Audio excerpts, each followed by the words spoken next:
And we're back here once again with another episode of the MSK show. And this is going to be episode 174.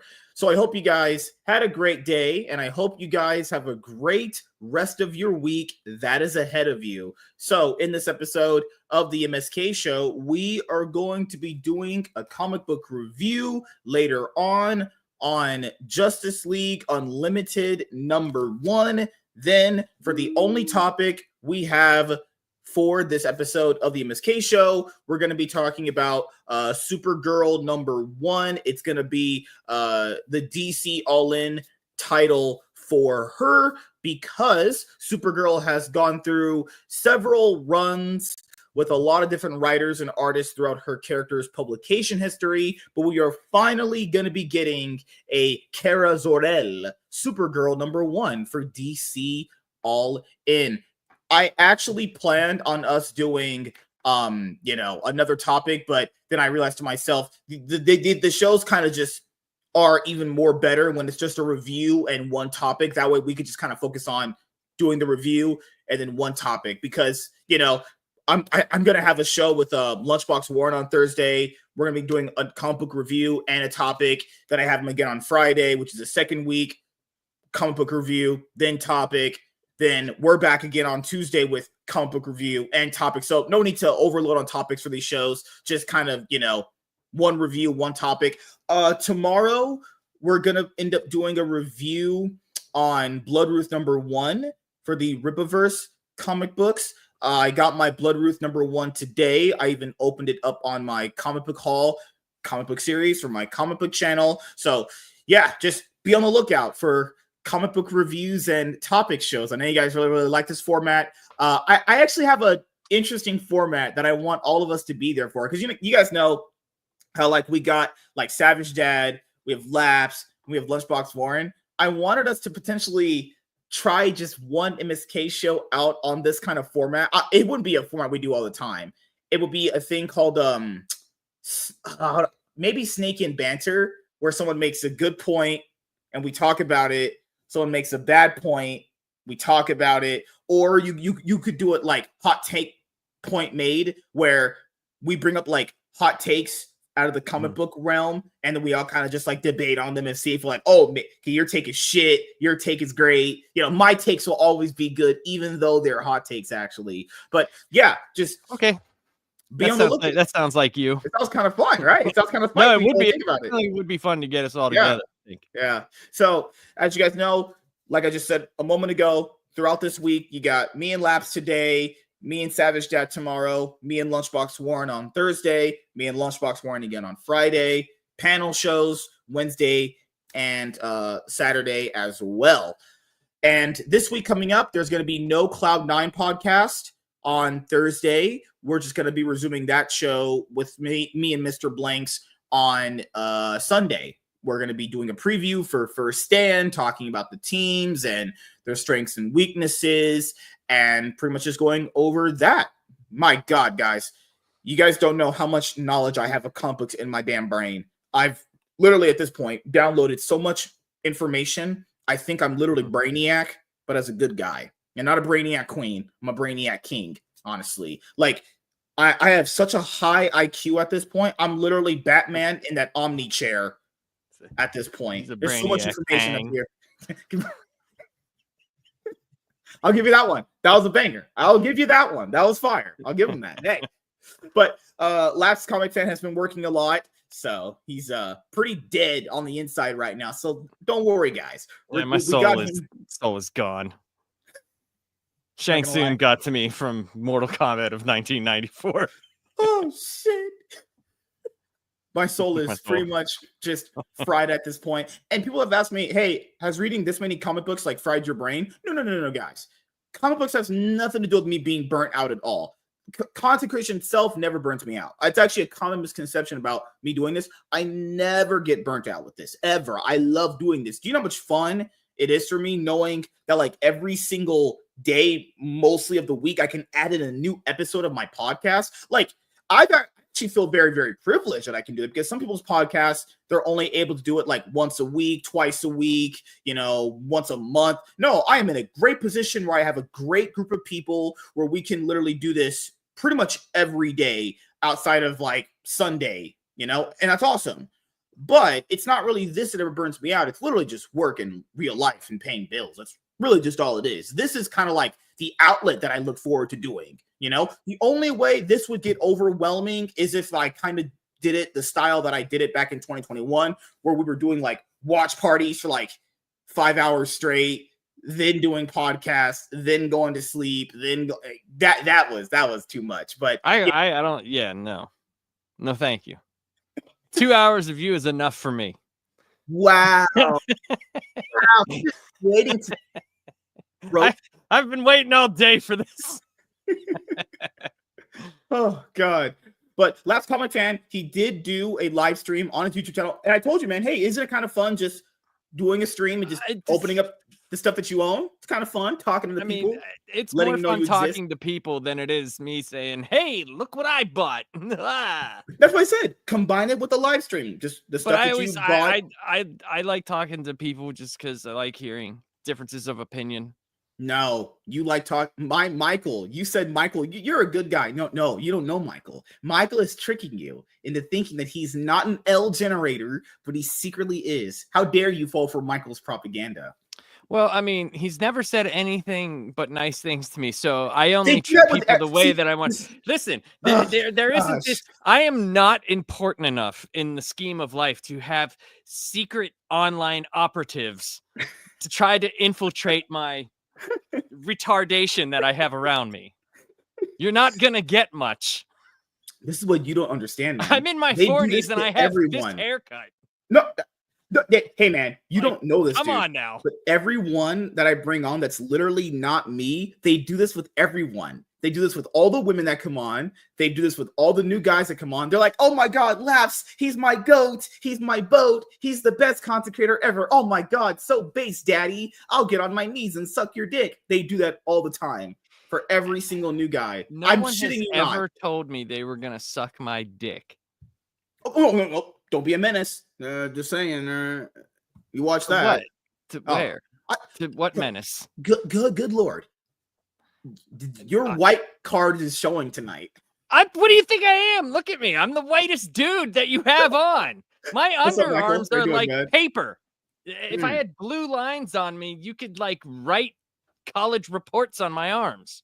Savage Jad, what's up, man? As you guys know, this is Savage Jad. We're going to be doing a comic book review on Bloodworth #1 tomorrow, and hopefully it's good. The last time we read Jin and Sylvia Sasuke comic book, which is Gyra #1, that was people always get okay. I never said it was bad. I just said it was overwhelmingly heavy-handed on the storytelling. That's really all. It feels very. The story is not what you want when you're reading. Yeah, right. It's not that the story could have been good, but it's just overhanded. It just feels disjointed. It feels and it kind of just feels like an expositional dump. That like. That's why I had it issue of something. Oh yeah. So like I've read every single Rippaverse comic book there is. So like I even think ISO #1 was better than it, because at least ISO #1 it was getting to the point of it rather quickly. Like if you're just gonna give me a book of an expositional dump, well, that's gonna feel kind of boring to me. And people were like, you just compared the villains to Viltrumites. What do you think they were? Villains that come from outer space tracking someone that left their planet. Who do that remind you guys of in recent Saiyans from Dragon Ball Z do that, and Viltrumites do that, and they go to kill people because they're fucking mentally deranged. Any alien race that has someone that leaves. The reason why I said Saiyans and Viltrumites is because people are going to be very familiar with those as villains, so it'd be a nice, easy entry point. But because I'm a man of subtlety, riz, and top genius. Wait. Subtlety. Charisma. I don't even know the other ones with the riz and all that stuff, but subtlety is not your strong suit, my friend. What are you, Wolverine? Like Patience not my stuff. I get where they made that. I get where the reference came from. I get that one. Okay. Savage, I said Mark Wade Swallows. He's been okay. We read Absolute Power. I haven't read World's Finest yet or Shazam yet, but he's been up and down. I will say this. as I agree mostly with what he's saying, but the way he did John Kent's boyfriend in Absolute Power, that's like been my favorite thing that we've talked about this whole year. That was the not most even referenced in the book it was anymore. That was so the brutal. funniest part. Like It was he loses so his entire brutal. family, gets thrown in a cell somewhere in Amanda Waller's fucking cage. He's never referenced again throughout the entire event. All And then we done don't even know by what his the fuck best happened. friend. And the best friend, Shot him. and then the best friend gets the last laugh by what she did to Amanda Waller. Holy shit! He doesn't even get revenge. Like, it's so funny.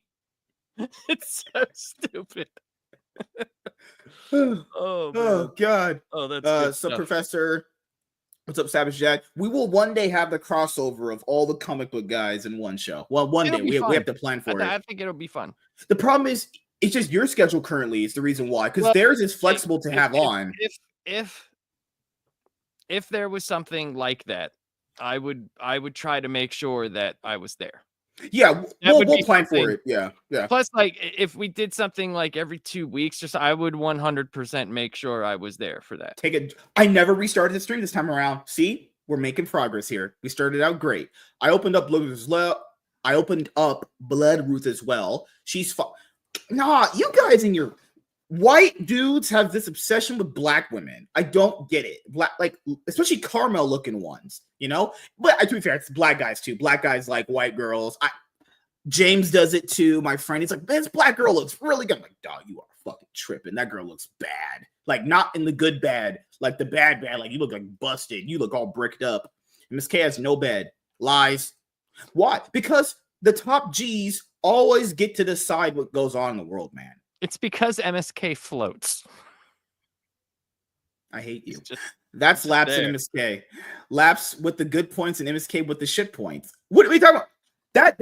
Yeah, because like when I'm thinking about it, that kind of show format would be pretty cool. I don't, because the thing is, we don't actually put out any truly long form content on the comic book channel. It's literally just the long form content is the content we're doing here. It's just kind of clipped out, but that would be kind of a cool little show to do there. But I think it would be fun. Yeah, people have asked like, why don't I live stream there? It's because it's more easier just to have it streamed here and I just release it over there because everyone knows I live stream here. But what kind of hot take point would I made? Oh, it'd have to be like X-Men have always been overrated. That's something like that. No, there's no way I could justify that. That's literally just going. I would say, you know what would be a hot take for now? With Stan Lee had the intent of writing X-Men as a civil dynamics comic book.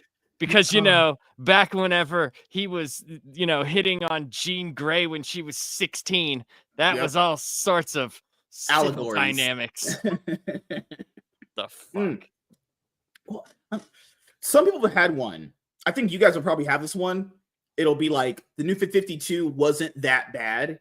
Someone's going to say that. Someone's going to say it. Everyone always has that take now because of things that came later on. They're like, this really wasn't that. There's only like a few good things about the New 52. It's mostly really forgettable if you really think about it. They might compare, like, if you're comparing it to something that is shit, right? Oh, true. You could say, oh, this is better. But I always say, like, better than diarrhea is still shit. Yeah. And keep in mind, it's garbage. Different. It's different when, so like someone like yourself, you were waiting for these issues to come out. Do you guys know the delays that happened on? Oh, it was awful. It was a lot of delays, right? I was there in downtown Pittsburgh. They had this thing, and it was like they have a couple comic shops down there, and it was like this big party for the the nerds of the world, the me's that were all there, and it was like a fun deal, right? But then after that, it was like you had to wait. And they thought they were going to have like this big thing because all these people showed up, and it's like, oh, people will be here getting pull list, getting this. And then it was like when shit stopped coming out and the only stuff that was coming out was like, Red Hood and the Outlaws. And it's like, nobody cares. Nobody gives a shit. God, man. Holy shit. Because like, it's going to be different for someone like you versus someone who is now able to just go on Amazon and then just buy the omnibuses and the trade paperbacks and the hardcovers of the New 52 era. If there was like, because now on YouTube, it's even bigger to have like reading recommendations where people recommend like stuff out of the New 52. I've seen people recommend that Flash run by that one guy. Obviously, Court of Owls is always going to be recommended because that fucking run is great. But yeah, you know, but you know how easier that is? It'd be the same thing as like binging, right? Like back when I grew up, when it came to like anime, I had to wait for the episodes. And dude, there was weeks where there was reruns. Listen. There were weeks where there was fucking recap episodes. I couldn't just binge something. You know how I had to get anime whenever I was young? The websites. The back of freaking fanzines, you would send tapes to random people's houses, and they would in Japan. Oh, and God. they would record stuff, and it wasn't even translated most of the time. God. And I tell this story. That's how I saw Power Rangers for the first time. Man, we'll talk about before it was actual Power Rangers. It was like at the end of the tape, he had recorded like a few things, and I looked at it. I was like, I had no idea it was happening because obviously it was all in Japanese, and I was like, "What is this?" You know, my like 11-year-old mind broke. Yeah, it's just one of those things now where I understand if you binge it, you're not gonna feel the same type of effects. You might even look at the show entirely different. Like I've seen people binge Naruto and they're like, you know what? I don't think Sakura is that bad of a character. Try watching Sakura as a character week to week, episode by episode, slowly. Annoying. So that was one of the first manga, whatever you want to call it, that I read. Manjua. And I started reading that like I think in like 2000, 2001. Yeah. And when I watched the show, and you know, you have like a lot of the filler arcs, especially towards the end after, you know, Sasuke leaves, and yeah.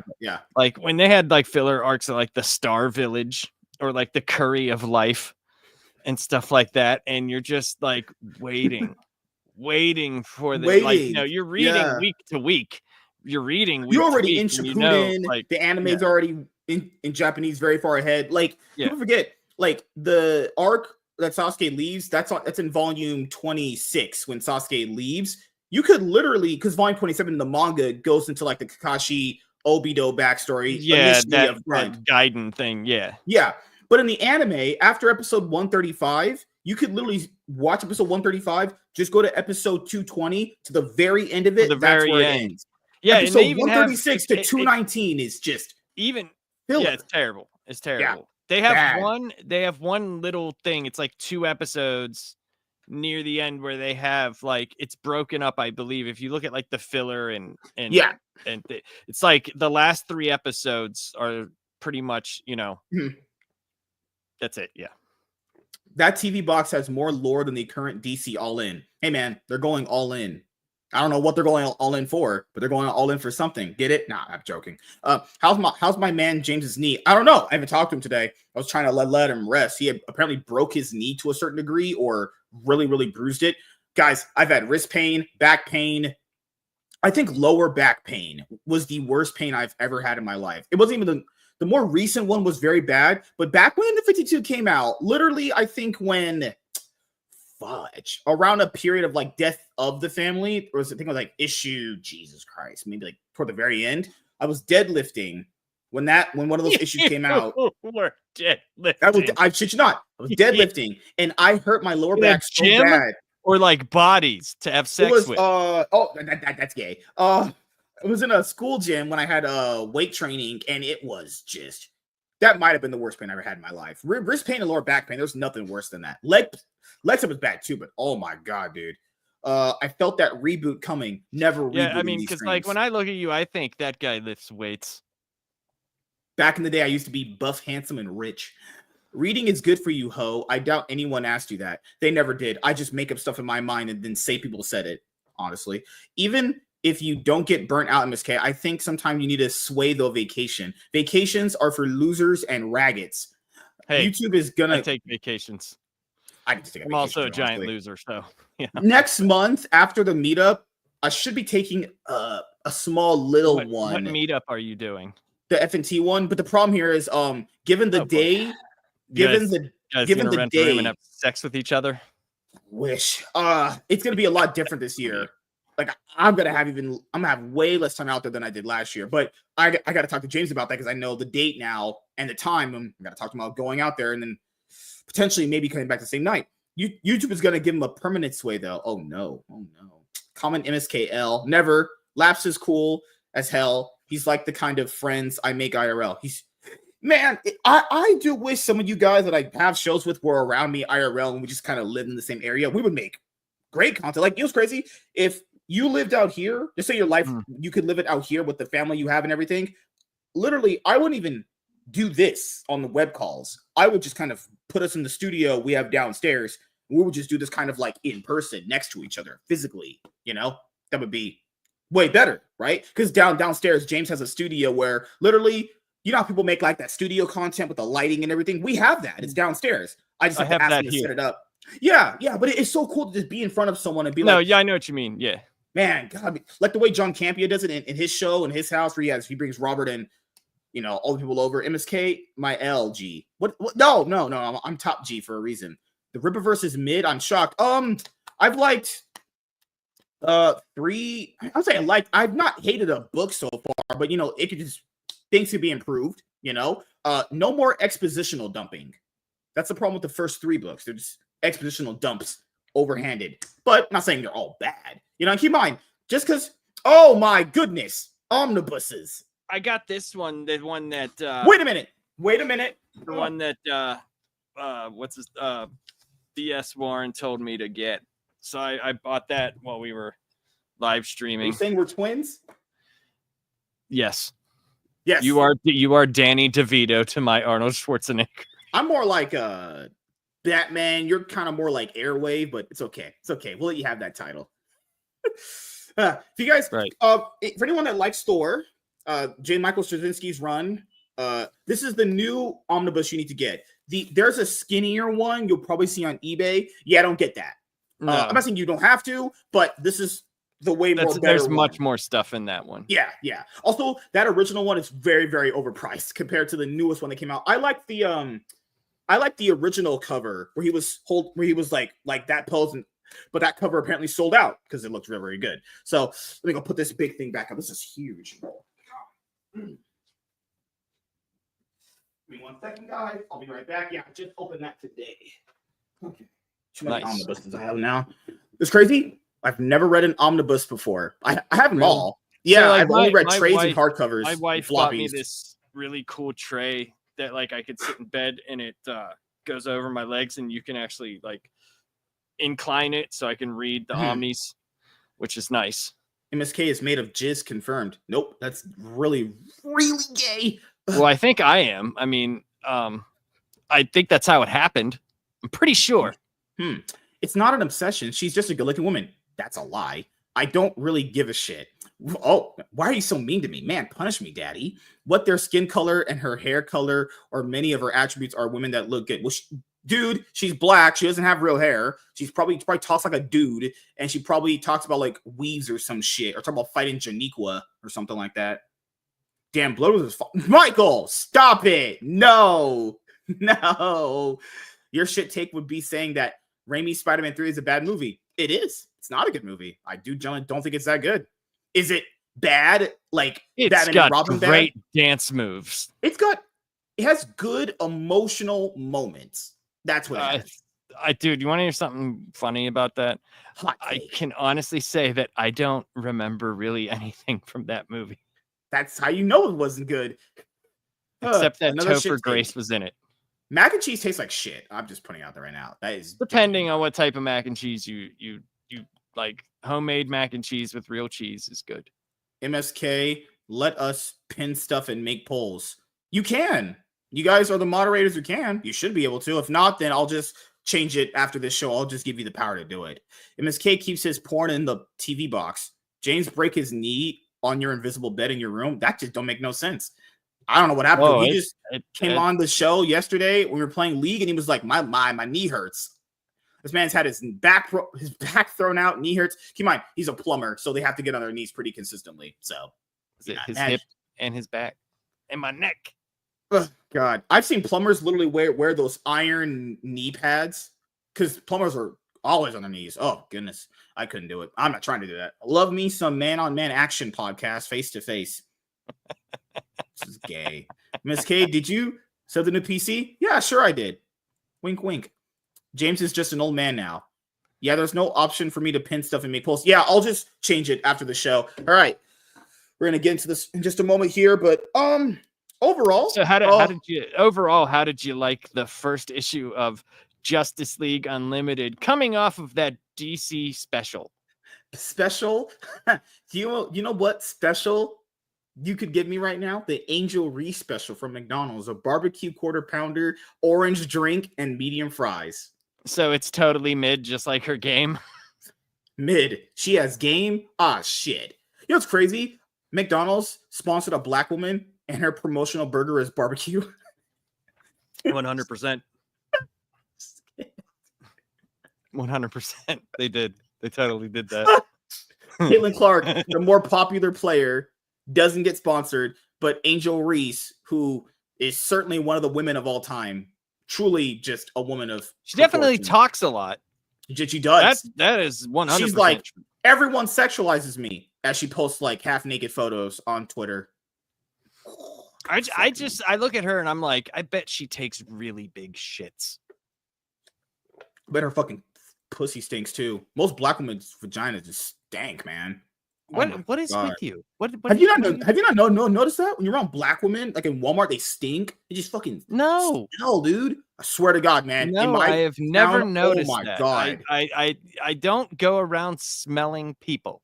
No, you would. If someone smells like shit, you would smell it, right? Well, see, here's the thing.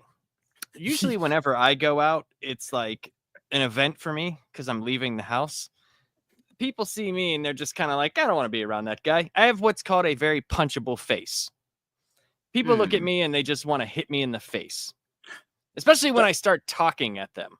Dr. Pepper is my new goat sody pop. I always thought Dr. Pepper was kind of overrated. I like Dr. Pepper. I didn't hate it. My favorite is pineapple Fanta, whatever you want to call it. Don't you want a Fanta? If it's pineapple, sure.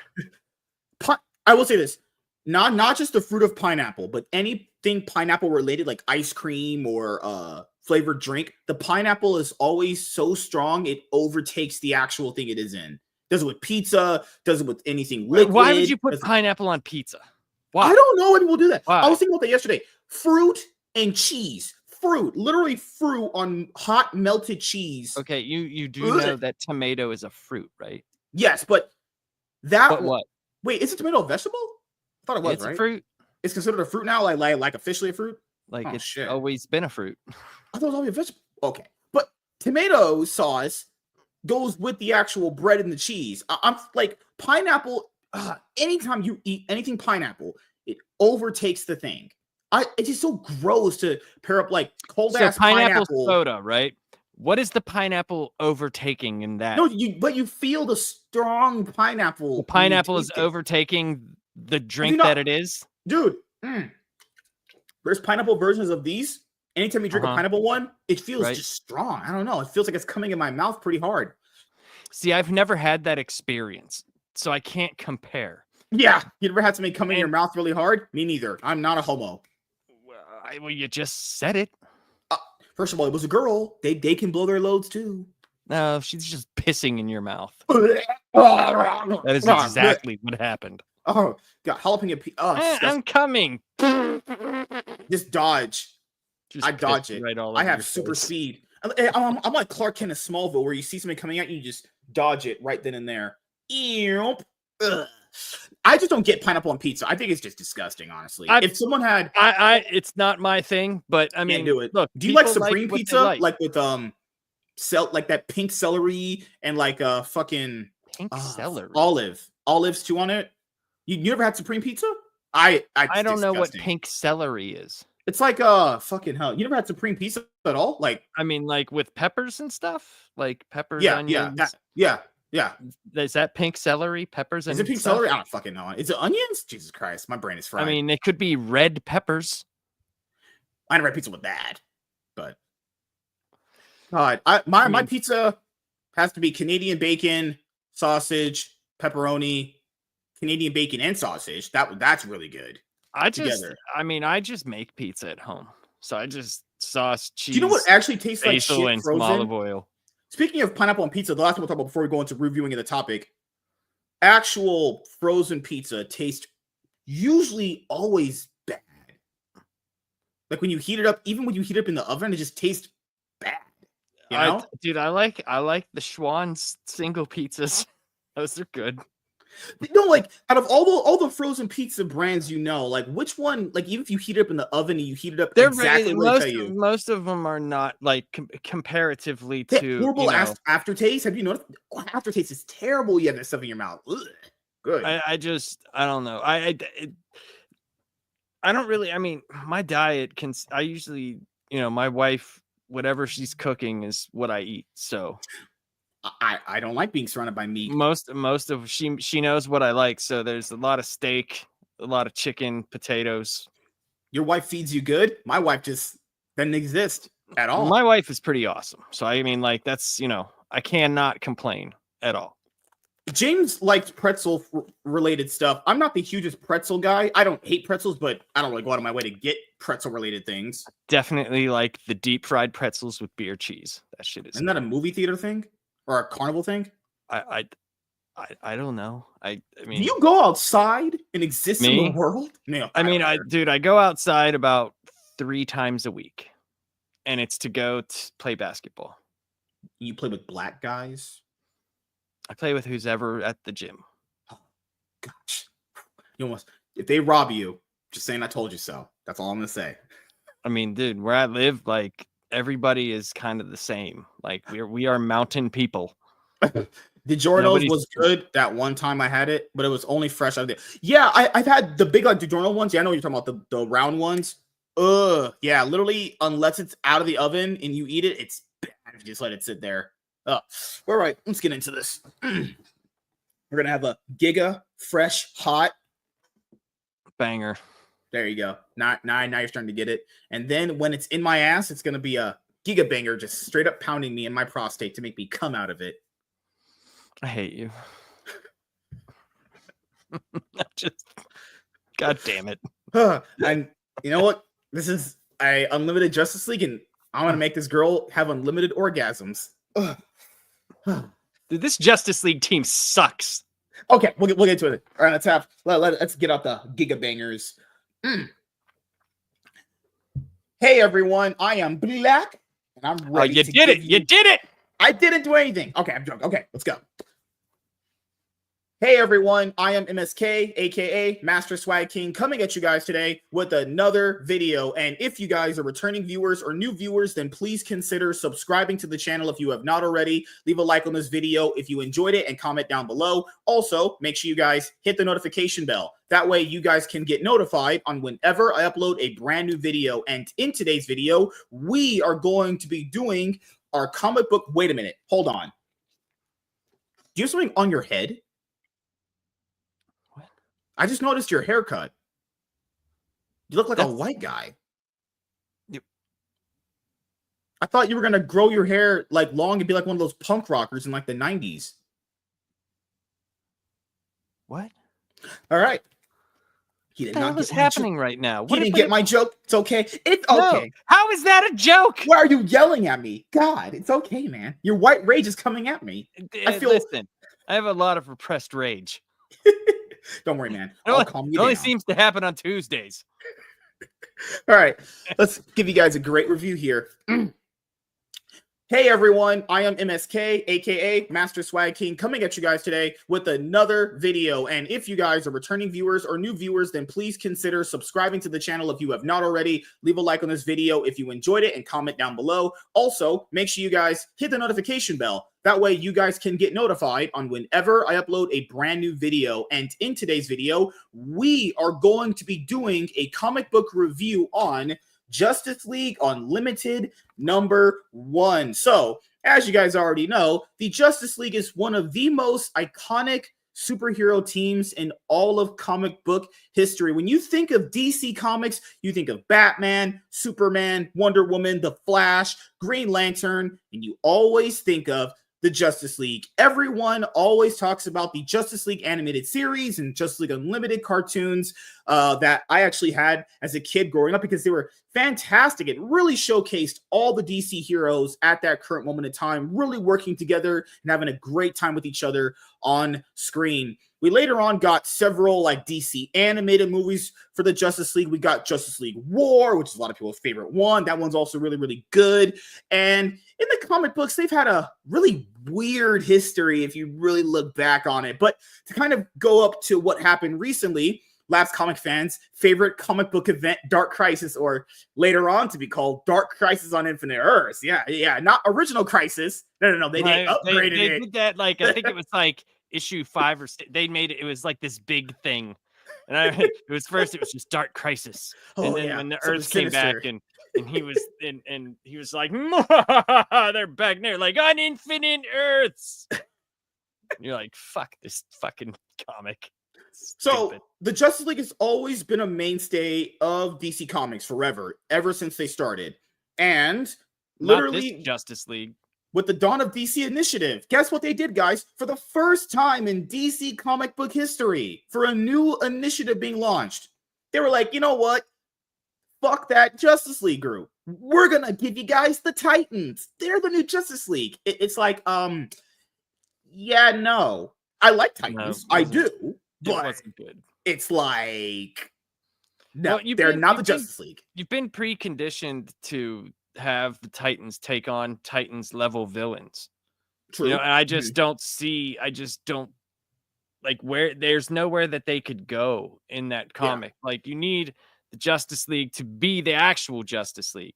Now, what might work in animation and something that you might like is not always going to work in comic book form. And when I think when I think Justice League, I don't think this. Like, I'm just being honest. Like, it's just like, I don't give a shit about Star Sapphire in the Justice League. I don't care. I don't want to hear about her.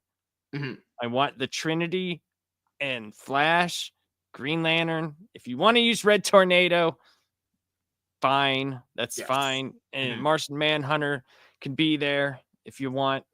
Which he wasn't, which is like, okay. So he just he love sometimes. They do make, like, he is in this, not in this particular book, but he is in this Justice League.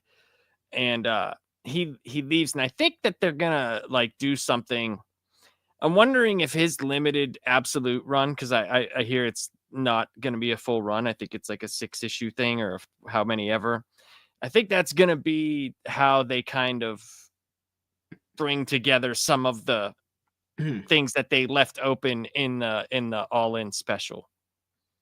Yes, and I think another thing that DC Comics realized is that when you take away like a flagship team like them and try to replace them, what it does, that it also is a double-edged sword. So they tried to basically bill you on the Titans being the Justice League, but then on the back end of that, even if the run was good, I haven't read that stuff yet, but I have it. I bought it, even though, people have various opinions of it. What's going to happen is, even if that run is good, people will always ask for that main team back. Like when the time Nightwing took over for Batman, when Darkseid technically killed him, people were like, you're not Batman, where's Bruce Wayne? That's how much like impact original types of characters have, is that like if they're ever gone, people just want them back. It's just what it is, and they did put the Justice League back after the whole Absolute Power event. We did do a review of that for the Absolute Power hardcover.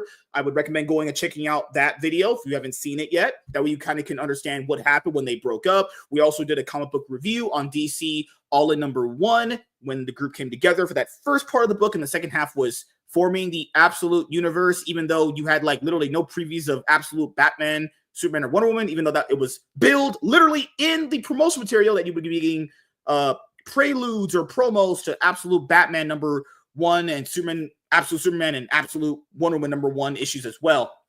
Now, since I would highly assume you guys have already watched my previous videos about the Absolute Power hardcover comic book review and the DC All-In #1 one-shot comic book review. The Justice League are back. Now, did I enjoy this issue? Overall, I didn't hate it. I liked what I got, but there is some very clear issues here. So the art's awesome.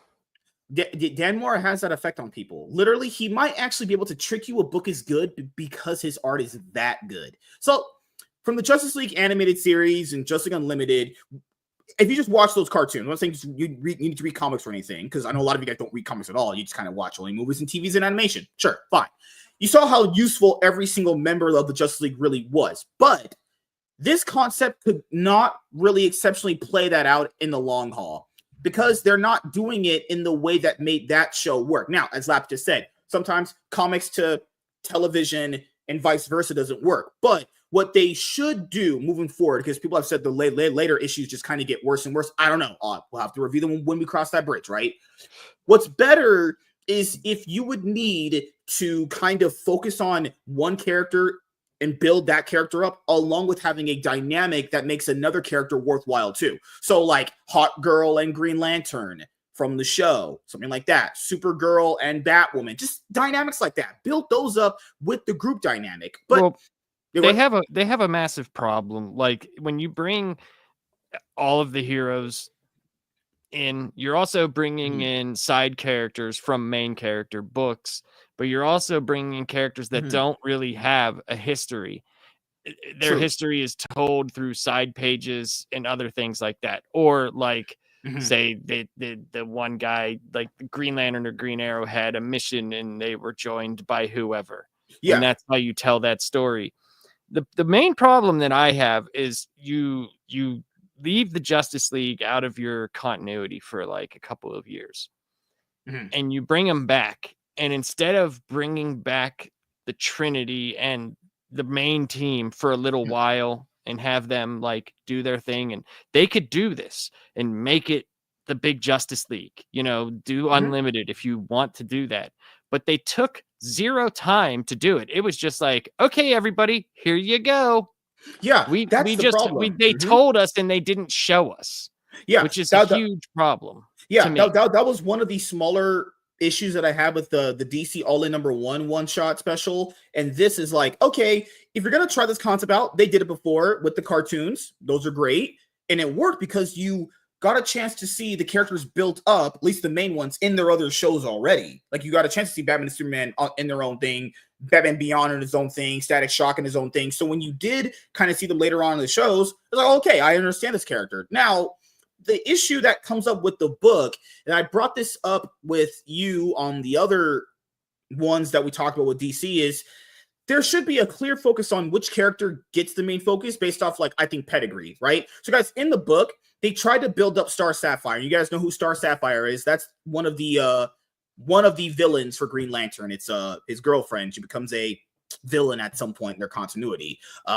She's a hero in the Justice League. I think, like you said, it is true. There should be a clear established thing of, hey, this is a limited kind of group, and you kind of get to earn your spot here. I think putting the focus on Star Sapphire, and especially the first issue, to me, was kind of a miss there. I think you need to have that focus on the Trinity, like you said, but they put it on Star Sapphire, and it's like, well, outside of her being a villain, she's not that interesting. Well, I think they kind of like changed her. I can't remember if it was in Dawn of DC, so they like had her not wear her, because she's on the spectrum of Lantern. Oh, yeah, that spectrum. And I think she put on her ring after so long, and I can't remember, but I know they did something where she hadn't been Star Sapphire for a while, so she's not necessarily a villain anymore. And I don't know if, like, since Carol has done it, she's technically a villain. It's more like she's impartial to things. She does things for the good of the pink. I do things for the good of the pink too. I fully get her on that. I love the pink, Yes. And the only other thing you do. This is kind of some nerd related shit. I will fully admit that point already. On the cover, as you guys can see, it's Star Sapphire. I initially thought it was Zatanna, but whatever. It's Star Sapphire, Superman, Black Lightning, Wonder Woman, Batman, Flash. You're probably thinking like, oh, Adam's there. Guys, Adam's not even in the book. Blue Beetle is more in the book than Adam. Blue Beetle should have been on here. Well, I think they put him on there because they have that Adam project. Yeah, you're right. Project. Yeah. So he's like, with the other people, was the one that's bringing powers back, the power sets. Yes. Yeah, like, and I like the cover. I don't know why he's on the cover, like saying he's not in the book at all. Yeah. The book. Yeah. But I understand why he's important. Blue Beetle should have been there. Airwave. Why is Adam here? And I love this cover. I do. I think it's one of the more better covers they actually have. And this is Dan Mora's art is great, but don't get why he's there. The other thing about the Justice League now since it basically just encompasses everything, the JSA and the Watchtower can meet there. The Teen Titans get their own place to meet, and it's one of these issues where, okay, so they want to pair up the best people to work with the best people. Not a bad idea, but can we get like interesting characters to follow? Like, I don't mind Jaime Reyes. I don't, but it's like if you pair him and Batman together, it's like you're just pairing up two tech guys. That's not really a good pairing at all. No, I want plus I don't know. Jaime Reyes. Yeah, you're like, let's talk about it. Okay, I'm joking. So I just don't even care about him. Yeah, and then so I know people criticize Jeff Johns for this back in the day with New 52. As you guys know, the artwork that I have for the MSK show, it's the New 52 artwork. He was pushing for Cyborg to be a core member of the Justice League because he didn't really care for John Stewart that much when they were pushing him as the Green Lantern. There should be an ideal core 7 because I think that matters to me. I get it. You can be the unlimited group. That's not a bad idea. It's happened before. But there should be a core group. Like it should be, hey, these are the founding members of our core moral principles we're moving forward. If everyone's the founding member, it's like, well, what makes this special? Because the other groups are like, okay, this is the team. This is who makes it special. You know, and what people say, Cyborg's not a fucking Justice League member. That should be Martian Manhunter. That should be Hal Jordan. That should be anybody else but him. He belongs in the Titans. Yes, because there's got a clear hierarchy here when it comes to these things. You know, you don't look at Cyborg the same way you look at Shazam, Green Arrow, or Green Lantern. You just don't. It's just not a thing. Like even if they had made Firestorm a core member, it's like it's Firestorm. Because he's been on the Teen Titans for so long. Yeah, you know. And I mean, there's nothing wrong with that. Like, let him be on the Titans. He could do the. You could write him the same way that you want for the Justice League. You could have him on the Titans, and it would probably be better that way. Yeah. You know, like, and I have no issue with that. At least I don't. No, I don't have a problem with that. It's just those double-edged sword things where it's like, yeah, he gets to be in the Justice League, but even if he's good, people are just going to be the only part of the conversation that gets streamlined is, well, he shouldn't be there. He's not part of the Justice League. It just does the character a disservice constantly. Plus, I don't like whenever you're part of this team, but you're this. It becomes like the Avengers, man. Like Wolverine's an Avenger. This guy's an Avenger, but you're also an X-Men. It's like, dude, just stop. Open invites. This is the Justice League Unlimited open invites. So that is pretty much the main core components of my overall issues, and that's more like how DC Comics decided to build the Justice League coming back, you know. And Mark Waid, he's written some very crazy random stuff recently, you know. Dan Mora's art is great, but I feel like focusing on a character like Star Sapphire is just not going to be interesting in the long haul. And then you have a reveal at the very end, and to be fair to that reveal, which we'll talk about at the very end, I think that makes that character more interesting because that character was mostly just kind of like, oh my God, I'm a bumbling weirdo who's not confident. And then I get pushed to be confident in the situation kind of guy, you know. But well, they always have to have that. Like, and it's always there no matter what. That type of shit irritates me. It does. Because it's it's just like, all right, why are you doing this? Why are you here? Oh, it's because of the ooh. Hey, now I get my confidence back because this guy believes in me. And it's like, okay, all right. So let's start going over the story. So starts off basically in Ballhauser, South Africa. Yeah, that's where I want my Justice League. That's the name of your house, the Ballhauser. Exactly where Superman freaking using his laser beams on black people. Sure, gotta have that. Gotta make sure he exterminates them. It's South Africa. It's South Africa. So there's white people there. Oh, thank God. So it's safer, right? Mostly white. No. Come on, Trace. So it starts off with them in South Africa. And this part of the mission has Star Sapphire, Wonder Woman, Firestorm, Kid Flash, Black Lightning. Another thing we talked about here for Wonder Woman. You read this book, it's not this book's, to be fair, Kate kind of technically is. You read this, why the fuck are you going to read a Wonder Woman book? Nothing here would show me to be like, because I think you should use this kind of book to kind of pivot people into going and to like reading the solo titles. Does this book make you want to go read Black Lightning? Does this book make you want to go read Wonder Woman, more Superman stuff, more Batman stuff? That's what this book should be. There's good this book can offer. There's very good potential here. Well, but I also think like whenever the main stories happening in the Justice League aren't spreading to the other books or being mentioned, like why do I care about that? It makes me care less for me personally. Fair enough, man. Because I hate you. I'm joking. So gets to another part where they're fighting these. I forget those. It's those rolling tanks that they had in the Justice League Unlimited cartoon, the animated series 1-2. Just think of that when they were in that like the past with the war and everything. Those villains, right? So they're fighting that military militia as the villain for this mission right here. And after that, they're fighting what they don't. I can't remember what did they call them, Death Wheels or something. Death Wheels. Yeah.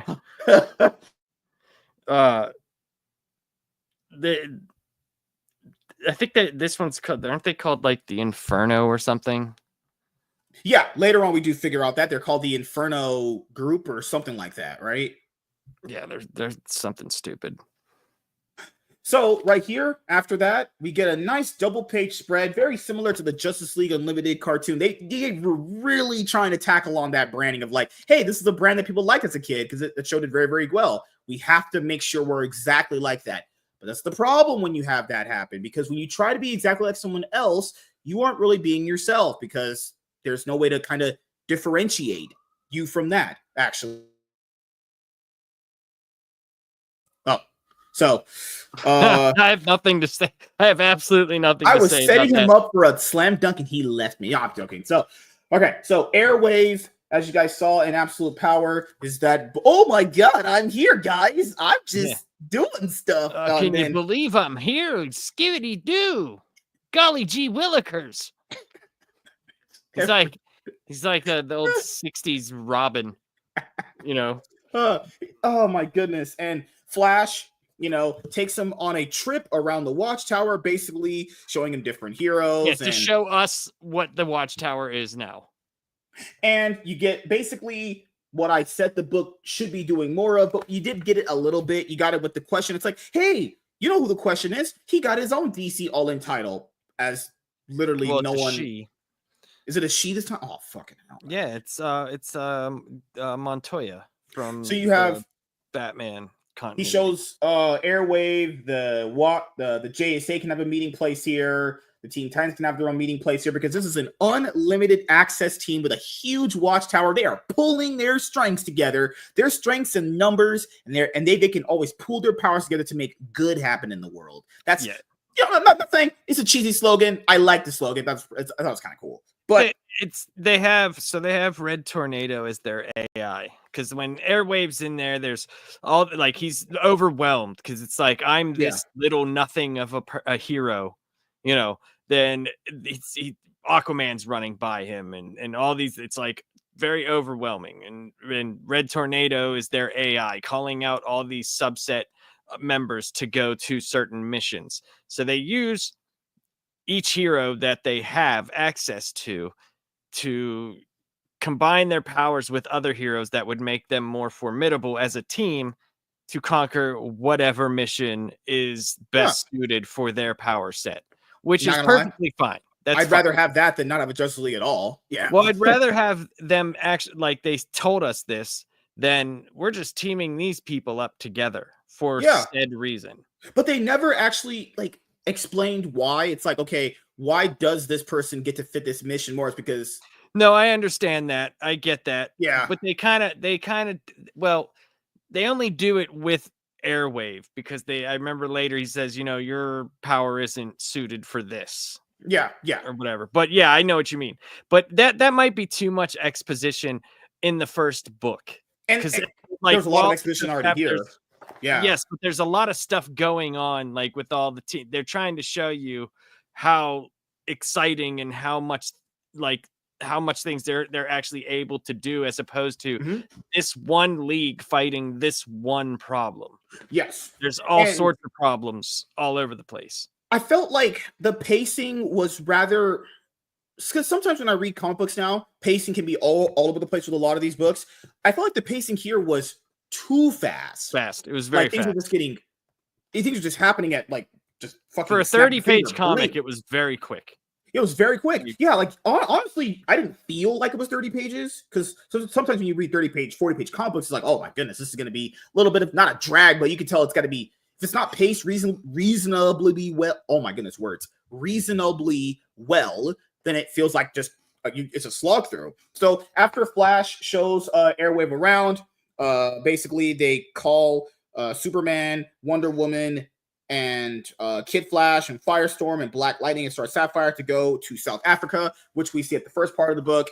So essentially, we got that, and it was like, I'll be honest here, that's the reason why the pacing feels so quick. That part we just talked about, that could have just happened in the first part of the book. That wasn't like a backstory that was like, you know, it's like you get that backstory like before 24 hours later on. It's like, that could have just happened like right in the first part of the book. And I like how Wonder Woman's calling Red Tornado ready. Like, could you see her saying that? I can't. Oh, Lord, jeez. I can't. You get to this part of the book where they're fighting in South Africa, and Star Sapphire's doing that thing that a lot of characters do, where she's like, I don't know how to handle the situation, as she literally was fighting Green Lantern for a year. Literally just trying to fight Green Lantern. I don't know what to do. Yep. I was only part of the Sinestro Corps War. I just was fighting Green Lantern for a bunch of years, but I just can't handle it too much. It's like, Mark, Wade, please stop doing that.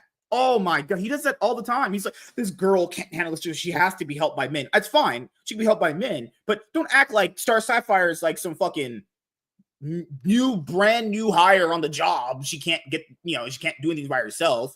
Like, what in the world? Of course, you got saved by the black man. Of course, white girls need that. But Superman tries figuring out what's going on right here. And basically, this is a place that is holding iridium, and it's more valuable than gold. And whoever controls the supply of iridium controls the global electronics industry. Ooh. Yep. That's that. They basically, it's just like they get into a situation and they show that like there's this big thing going on, and it's just a bunch of drone wheels. And they're like, hey, it's drones. There's no people inside. Go crazy. And I don't know. I just don't see. This doesn't feel like the Justice League to me. I don't like it. Just doesn't. Well, it's because the dynamics are flipped. Because then after that, Airwave, as you guys see, starts talking to Red Tornado's AI. And then Star Sapphire is pretending like she's just on the job for the first day, which is so off randomly. And then and then basically Wonder Woman reassures Superman, hey, this is nothing we've encountered before that we can't take care of. Which it'd be like, yeah, you've encountered like fucking god level beings way above this. Like, this should be nothing for you guys. And then you get Batman and Blue Beetle at Costa Rica. They're investigating something that will tie into later on in the book, but basically they get to a part where this one officer shines the light over there, and it's like, oh God, this is kind of dangerous. They were summoned. They thought, Red Tornado. They're like, hey, where you sent us? Are you sure this is right? Because there's nothing happening here.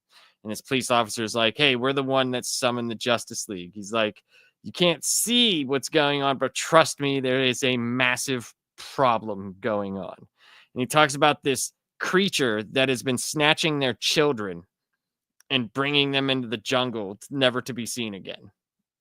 And they're kind of like, how do you know that it's this problem? And he shines the light over, and you see nothing yet. You can't really tell what it is. It's like the woods are lit up. I thought at first, like, it has to be Dan Mora's work. I'll say this. Usually I love Dan Mora's art, and I do. Most of the book's art is fantastic, but that part, it didn't do what they were trying to reveal justice. Well, they were like, just couldn't feel it in that part. Because Blue Beetle was like, he sees it and he's like, oh, like, and we're supposed to react. It kind of just looks like it's on fire almost. Like, I couldn't know what that's what I thought. I thought it was on fire, but apparently it's not. No. I just that page was just not drawn in a way that kind of showed the impact of what that scene was supposed to be. Is what I'm trying to get at for a lot of people. Because when they go to it again, which we'll get to, you're like, okay, I Yeah, and see it's down I see what the here. issue is. And it shows the reaction down there, but it's like, no, guys, you need to have it up here because that's the implication where your eyes are going to end up turning right then and there. Because that's what we're looking at. That's the biggest Yeah. panel Yep. on that page. So yeah, So then you it get is back what to the it big is. battle going on with Superman, Black Lightning. Oh, hold on, we got to talk about this first. Sorry. Oh, sure, go ahead. So there's this dude who's like dying, right? And Black Lightning's like, just call him Black Guy number 1. He's pretty much dead. We gotta go. And Star Sapphire, it just wants to save this one person. Those death wheels could be running over people left and right. And she's like, no, we're going to save this one guy. No, yeah, I saw that. Ridiculous. Yeah, she said we have to get him a doctor. And he says, I think Black Lightning's like, if I do this certain thing, it will kill him for sure.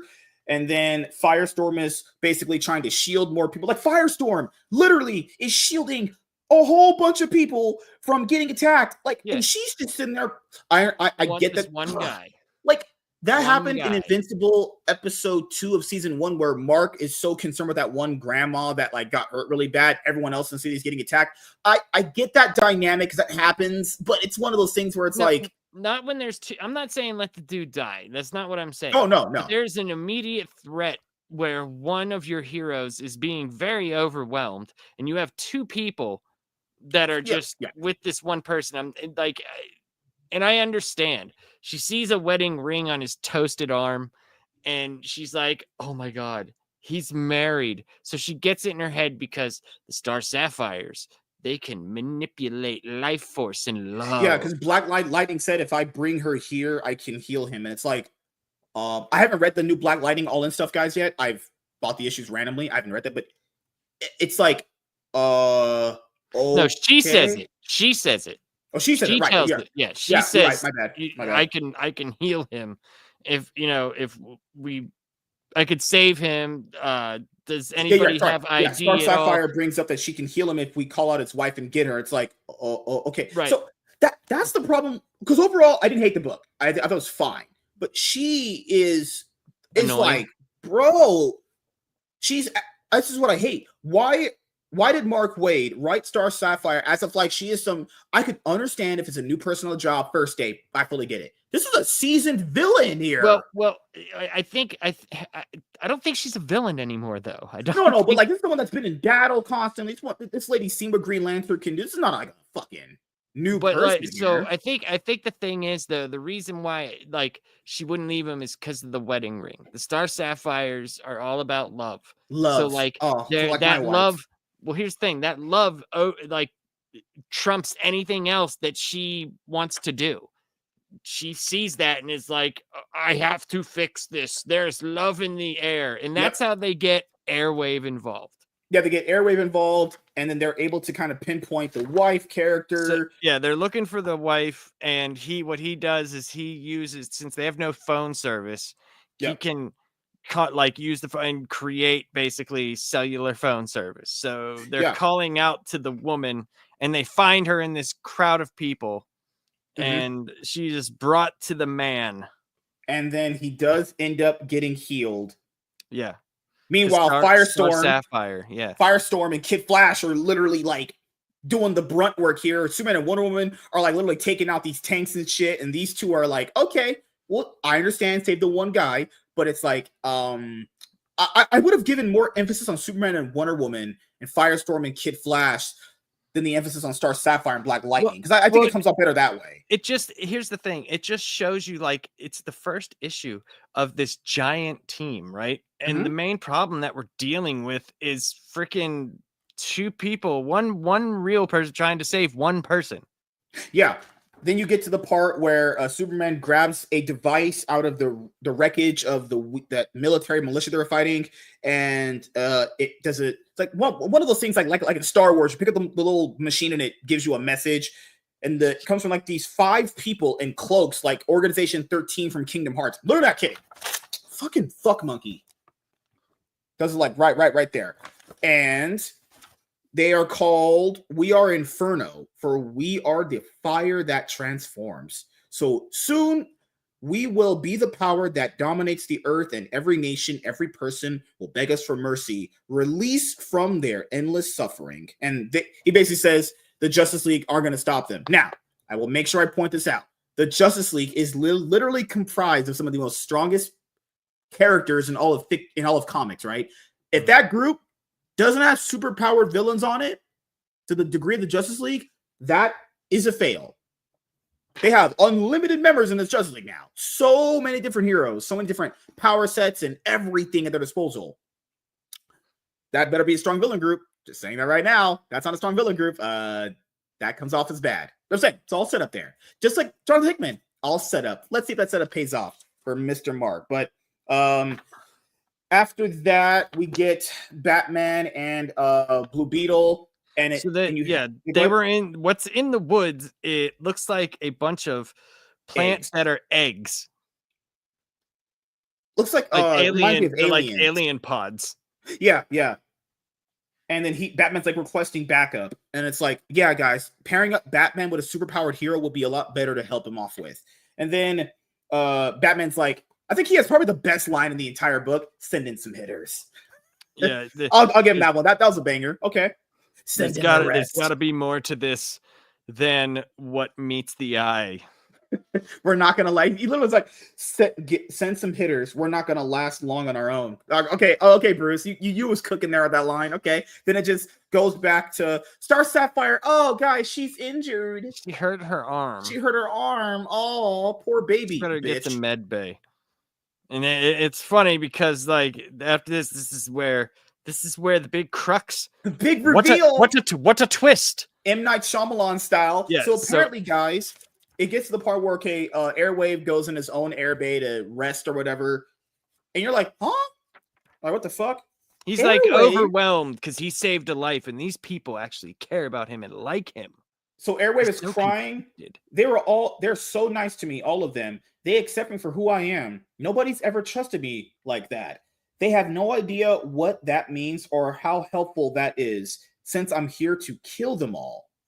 Yeah, and that's how the first book ends. So they alluding to, because the Inferno, they said, that what did they say? To show you, they said to show you that we consider you too insignificant to matter. Your world, your league, it already belongs to us. You just don't know it yet. Yeah. So is Airwave their inside guy? And if so, what? Yeah, so this kind of reminds me. The guy who's gonna bring down the Justice League. The guy who made cell phone service.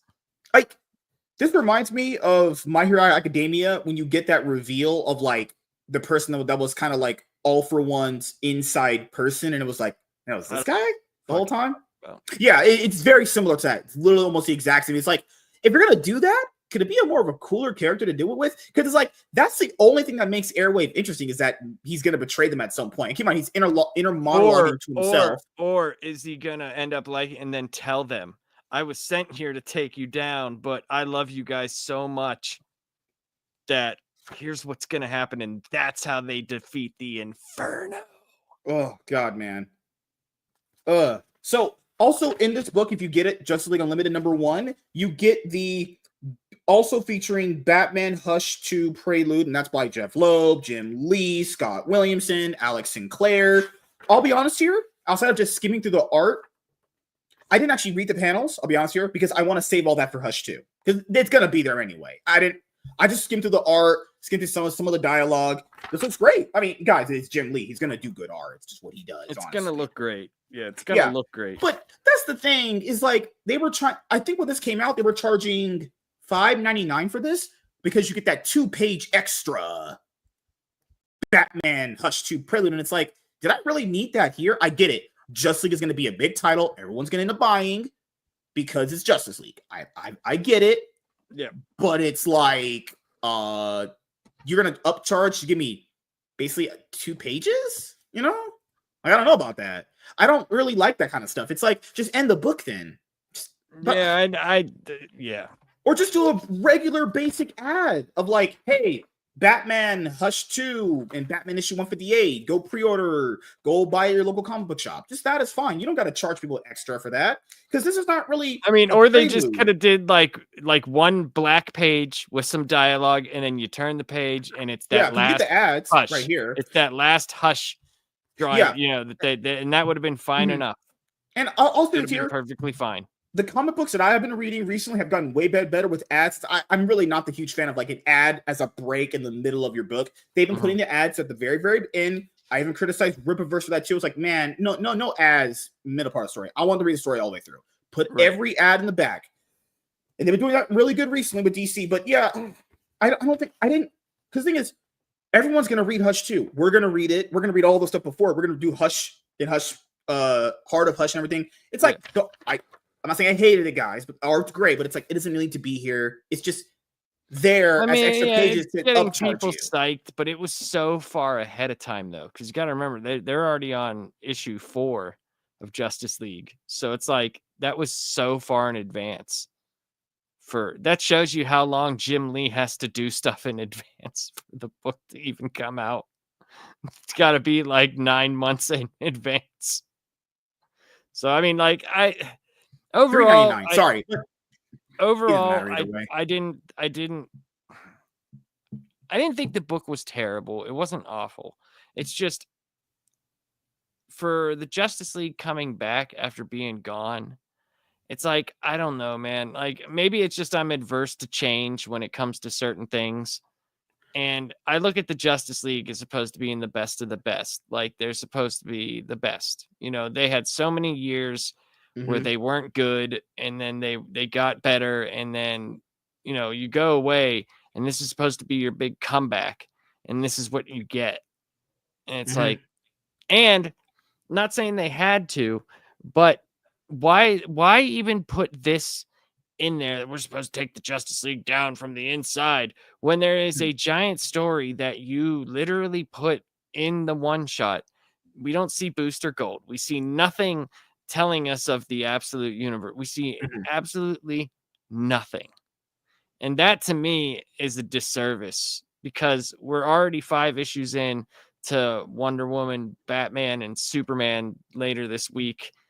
Oh, absolute. And it's like, when does it start either, you know, crossing over? When do we start? We haven't even seen Darkseid or his world, or, you know what I mean? Like, so it's just, I don't know. Like, my problem only because overall, I think the art's really good. The pacing is very quick, but it didn't weigh on you. I like the action. Superman and Wonder Woman dynamic is always fun to see. It's just the dynamics they chose. That's the problem. And she's treating, I'm sorry, Mark Waid is treating Star Sapphire like she is some fucking brand new on the job day one lady. Guys, this fucking lady has fought in Green Lantern throughout his comic book history. They've been rivals for quite a long time. This woman's not stupid. This is literally not a stupid person, nor a person that's adverse to battle. That like, if you're gonna do dynamics, pair dynamics up, and don't treat any girl character like she's some I can't do it. Oh, I'm so scared. Literally, if you're gonna do that, give me Starfire then. Starfire wouldn't do that. Starfire as a character is not like that. Starfire gets in the battle and goes, I'm gonna do this the way I need to do it to help my team. You know? Raven, I didn't care about that part of the story. It was whatever. So I just hope that they start telling broader stories with someone said you don't want to hear my opinion on Superman. Okay. Then don't give it. No, be nice to Sparkles. I love her. Good Lord, man. Well, so, I mean, if someone says I don't want to hear something, well, then don't say it. Like, oh, good Lord. I don't know. Oh, fucking That's not mean. Oh, goodness gracious. That's very nice. That white rage you have is crazy. But no, overall, I thought it was okay. So this book kind of reminds me of when I read Wolverine Revenge issue number 1 by Jonathan Hickman. It's very, in my personal taste, I like it, but I do see the flaws that are coming with it. I understand the issues it has. I just, if it didn't have those, hypothetically saying this is like, if it didn't have these issues, it would be a whole lot better.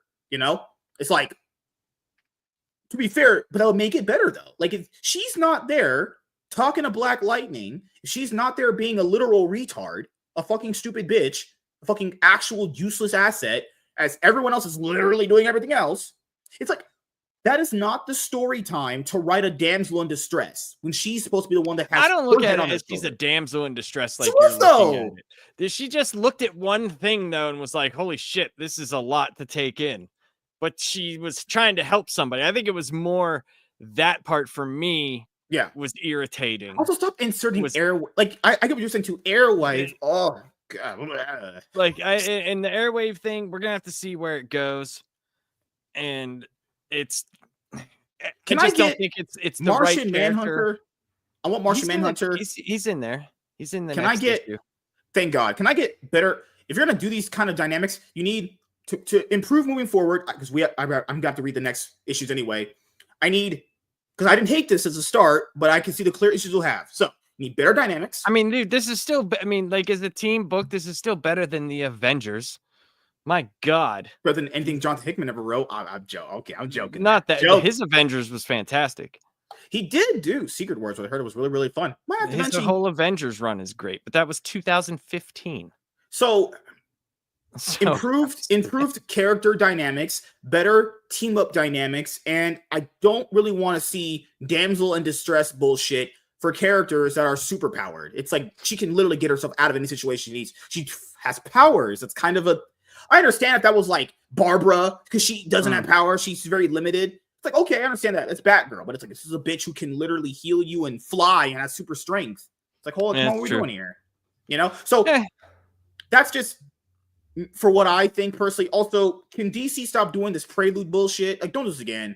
You might as well just not have the pages in there. Just give an ad for Batman issue 158, and you're good to go. Just do an ad for the next Justice League book. Yeah, it works too. Or, dude, an Absolute Wonder Woman #1. Do you know what you read it, right? They have an ad for Absolute Wonder Woman #1 in Absolute Wonder Woman #1. Yeah, stupid. But yeah, I like Absolute Wonder Woman. I did too. Not a bad start here for me personally, but I'll get your final thoughts and opinions before we close out the review. Yep. Oh, I already gave my final opinion. Oh, okay. But like I said, there's something I like about the Justice League, and it's not this. I'll say that. And with the good books that they've been putting out, in my opinion, with the Absolute books that I actually like, I'm more interested in that than I am the main continuity, which sucks. Because I mean, say what you want. Justice League's coming. Oh God. Say what you want. You know, out of the two major companies right now, we got one good Marvel book, and in Spider and why can't I think right now? Ultimate Spider-Man, Ultimate Black Panther's pretty good. But like really honestly, like, you know, there's not much to choose from right now if you're not reading independent books. And when you have a major title like Justice League, it should be good. It should not be this isn't terrible or what great. They were leading to in the one shot in the special was great. Yeah, I thought that was leading to something felt very like loving, welcoming. Yeah. So that was fantastic. For me, it's not great. It's not terrible. I think it's just fine for an issue #1 for the Justice League. Definitely could have been stronger for an opening #1 title for the Justice League, you know? So I also think since there's other popular characters on the roster, you have to have them be the leading guide ship and then have the other characters you're trying to build up be that added piece. Let the league be ran by Superman, Wonder Woman, Batman, The Flash, and then everyone else kind of follows in. This whole like notion that every random Joe can be part of the Justice League, not a bad concept. We've seen it before, and it did work there. But the reason why it worked there is because they knew how to balance things out. It's a balancing dynamic that you need to fix. And there was actually core members. The reason why you have core members is because the core members can kind of like get to decide how things are ran and how things kind of get to go. Without core members, you don't really know who's in charge. And it's like, oh, we'll just all play nice with each other. It's like, you can play nice, but you can have a structure with that too. But yeah, we'll see how the next issues go for Justice League Unlimited. So thank you guys for checking out this video. If you guys are returning viewers or new viewers, then please consider subscribing to the channel if you have not already. Leave a like on this video if you enjoyed it and comment down below. Also, make sure you guys hit the notification bell. That way you guys can get notified on whenever I upload a brand new video. I am MSK, aka Master Swag King, and we're going to sign out, guys. See you guys later. Deuces. Peace. All right. One topic left, or are you done? Or you want to go to bed? I got 25 minutes. That's what I got. That's good enough, honestly. Is that good enough? I think so. Let me 1 sec. Let me get right into it. I'm a man that likes to go passionately slow and then fast. Oh, Jesus Christ. I thought you were gonna be like, yeah, bro, this bump. No. Why are you like this? Why are you such white raging on me? That was not rage filled. That was more. I'm an SJW, man. I think any white person is microaggressions. Well, you know, I guess that's the way it would be nowadays. Oh my goodness! I definitely rage out here in my basement.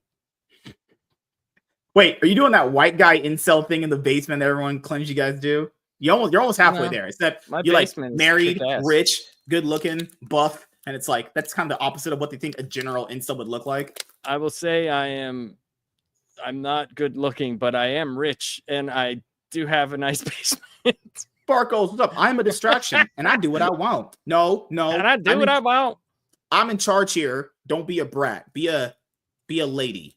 You know, do what I say. The man. That's how you take charge of the women. You tell them what to do. That'll win you some points. Women love getting challenged. Women they love getting challenged. Like, I'm not doing this. The fuck you are. You gonna make daddy a sandwich. Because if I'm over here fucking providing for the bills and I'm mowing the lawn, I'm over here like putting the fence up. I got the dogs taken care of. The kids are all in their rooms playing with tablets. MSK, when's the last time you mowed a lawn? Yeah. Fuck. It's been a while. But you understand what I'm saying? Like, no, go make daddy a sandwich. That's what I'm trying to say. You know? Sure. Why are you like this? I don't have that problem. Why are you no fun? But she likes me. My wife actually likes me. So I don't have to ask her to make me a sandwich. It's already there. Are you saying my wife doesn't like me? Well, I mean, it's very hard to gaze invisible fake women. Yeah, you know what? We were gonna do that for you. I was gonna review something Catwoman related for you. I just have to get it in the mail. Honestly, I ordered it. It's gotta come in the mail. So don't worry. People have, you know, she's not the first lady to tell me that. Oh, Catwoman comics are great. I didn't never say they weren't great. I just said I've never been someone that was like, you know what? I'm gonna go out of my way just to read Selena Kyle solo stories. You know, never been that kind of person. But hey, I like her. I like her in some books. I don't really read her solo books. Yeah. I don't know if they're interesting enough for me. You know, but that doesn't mean that she's not a good character. She's definitely a very iconic character. All right. Now we need. Okay, let's make sure it's everything. Okay. Yeah. It won't be that long. Literally about what, 10 minutes max. Anyway, then the rest of the 5 minutes we'll just talk and we'll just head out of here. She said 25 minutes. Let's get this banger going.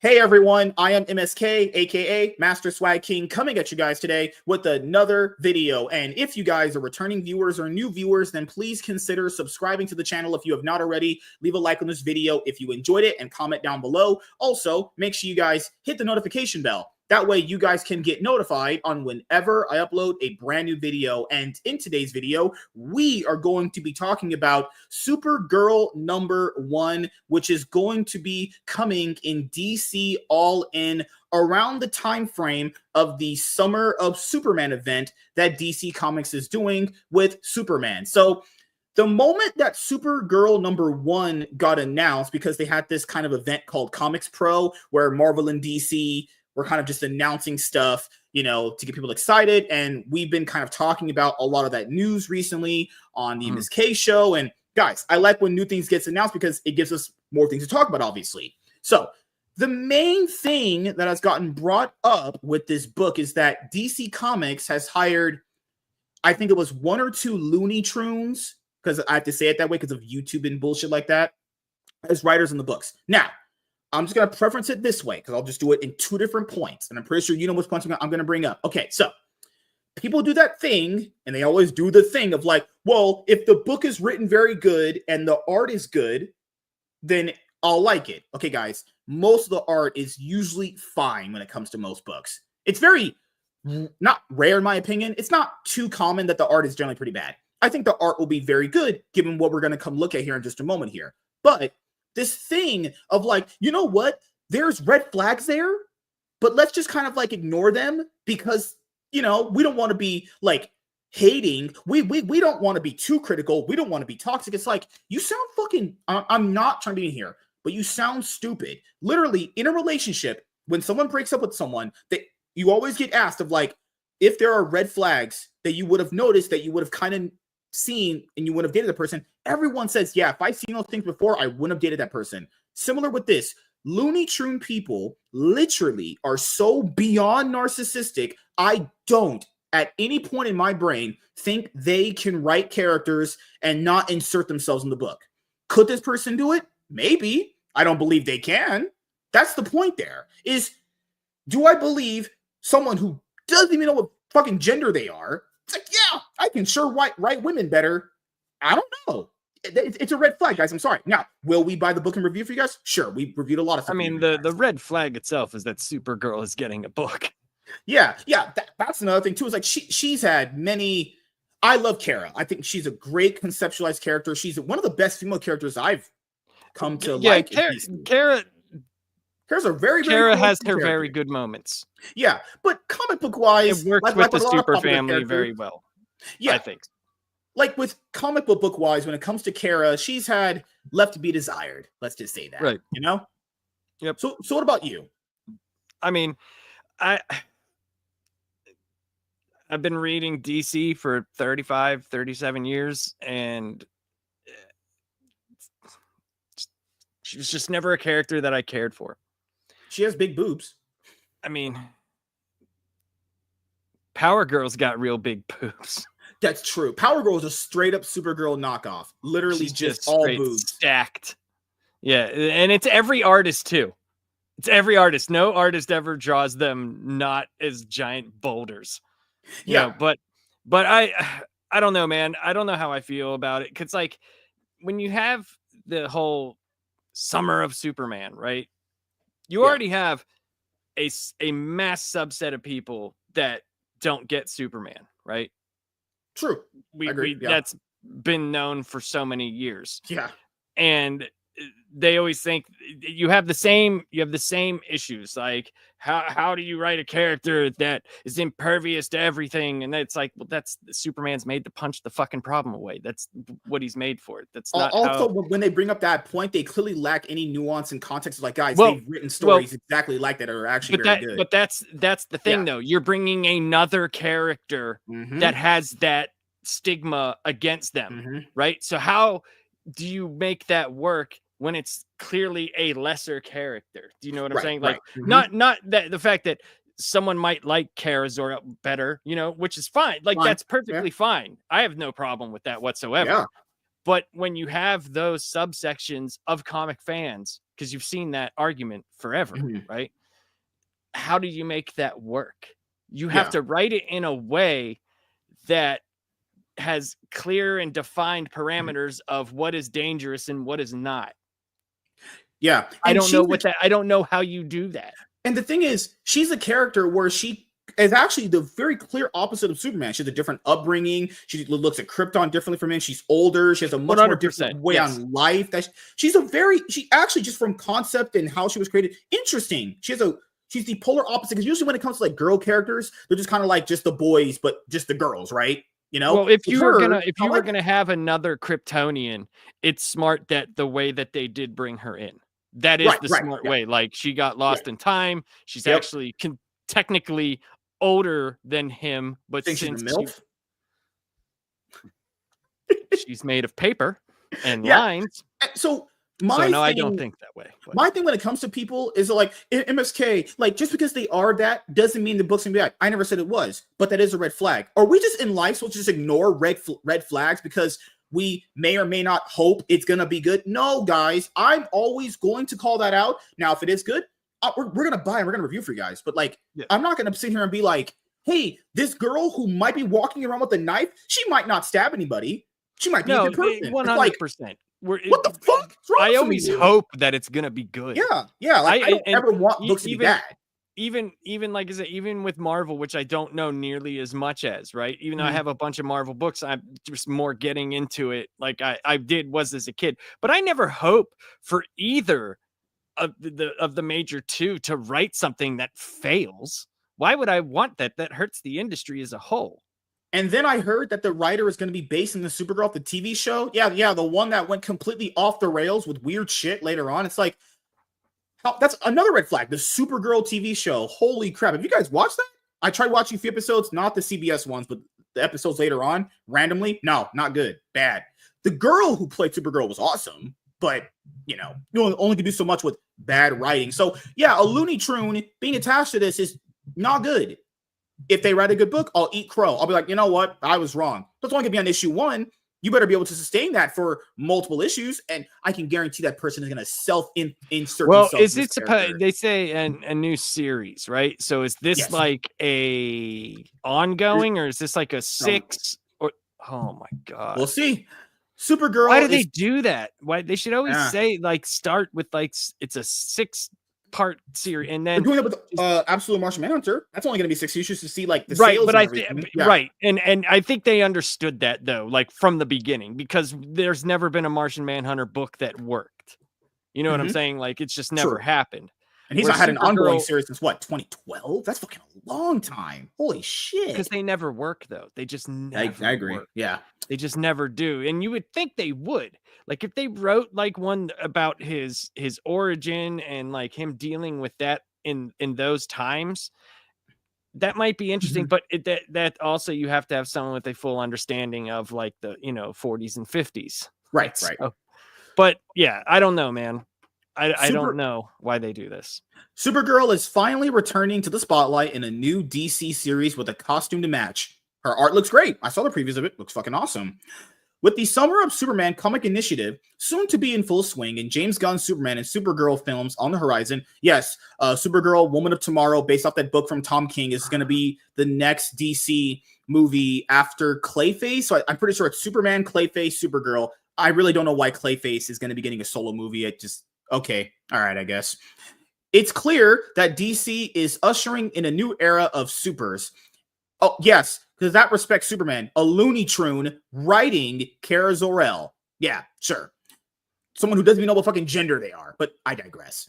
And as if the excitement wasn't already sky high, Kara Zor-El is set to headline a brand new comic series this spring, along with a stunning new look to match. On May 14th, 2025, fans can dive into Kara Zor-El's latest adventure with writer and illustrator Sophie Campbell's Supergirl #1, a person that at one point was on TMNT. They booted that dude off the fucking series. This new series joins the lineup of Summer of Superman titles, marking Kara's first solo book within the DC All-In Initiative. Now, we talked about the Summer of Superman event here at length on the past episodes of the MSK show. And I love Superman. You guys know how much I love Superman. I truly love that character. But a lot of these titles are not going to be ongoing after the big hype that is Summer of Superman. A lot of these will be capping out at potentially 21 issues. Let's be honest. If that. That's. So here were some of the preview images of her. That's actually not theirs. That's Tom King's. But yeah, this looks fine. It's fine. Yeah, looks cool. According to DC's official solicitation, Campbell is taking the Maiden of Might in a fresh direction.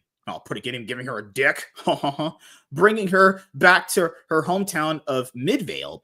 But after so many years away, this homecoming won't be without its challenges, especially since someone else has already stepped up as Supergirl, protecting the town and saving the day.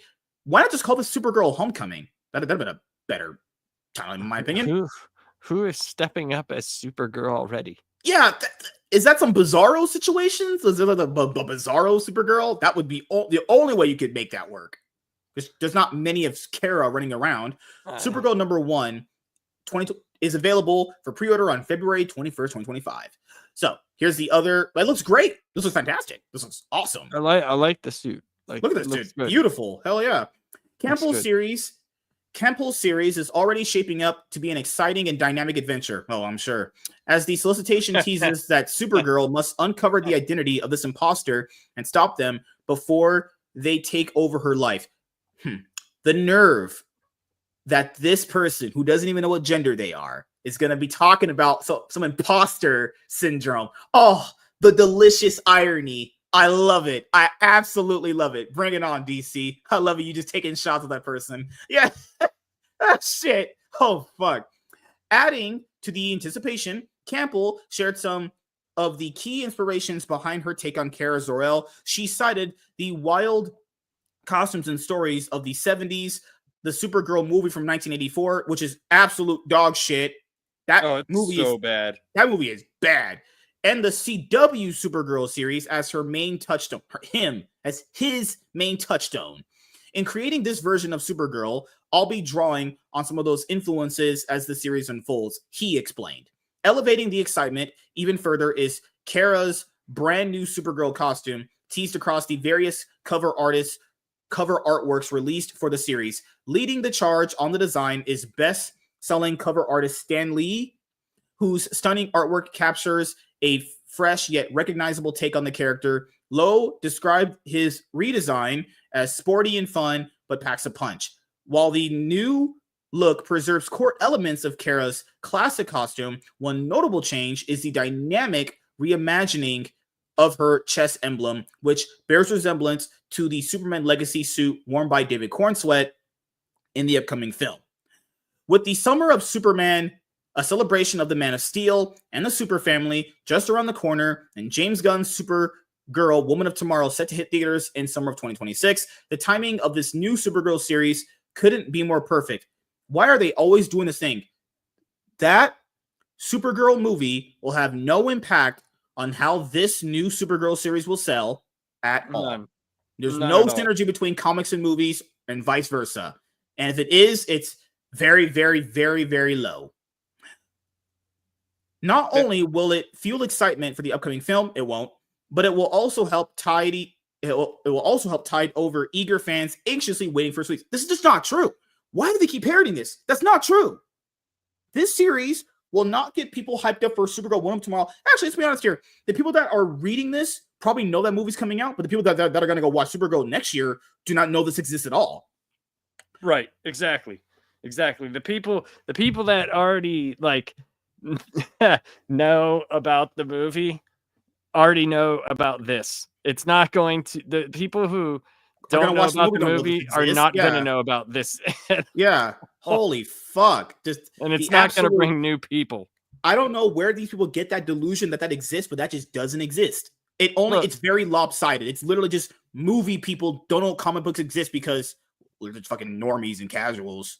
If the MCU is when it was in its most popular didn't bring in a giant subset of comic book fans, why would DC be able to do it now at this point? Yeah, the MCU was the biggest comic book thing almost ever outside of the pockets of Tobey Maguire and Christian Bale and the X-Men Fox stuff, right? It's like if that literally can't boost comic book sales, why the fuck is DC in its third reboot cinematically going to be able to do it at this point?